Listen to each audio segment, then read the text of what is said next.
ایک دن نا سرکار غار حرا میں تشریف فرما تھے، تو ایک دن حضرت سیدہ خدیجۃ الکبریٰ رضی اللہ تعالیٰ عنہا کی ذات گرامی رات کے اندھیرے میں بارش ہو رہی تھی، تو کھانا لے کے گئیں، تو کچھ کھانا گر بھی گیا، لیکن پھر بھی بڑی اطمینان کے ساتھ غار حرا پر اوپر چڑھ کے گئیں۔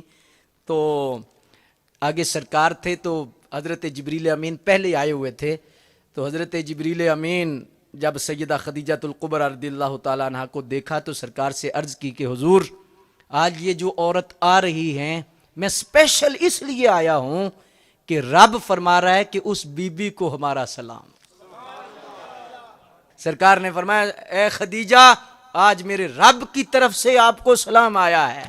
تو آپ نے فرمایا والسلام علی من اتبع الہدی، ایک جملہ یہ فرمایا اللہ السلام، اللہ تو خود سلام ہے،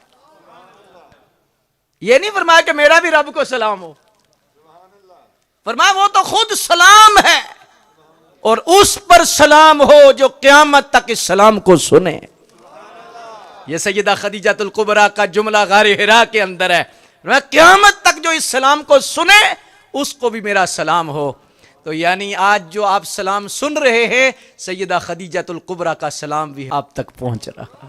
اور حضور نبی پاک صلی اللہ علیہ وسلم کی ذات گرامی نے دو ہستیوں کے بارے میں ارشاد فرمایا، ایک عورتوں میں ایک مردوں میں۔ عورتوں میں واحد سیدہ خدیجۃ الکبریٰ ہیں، جن کے بارے میں نبی پاک علیہ الصلوۃ والسلام نے فرمایا کہ تیرے احسان میرا رب اتارے۔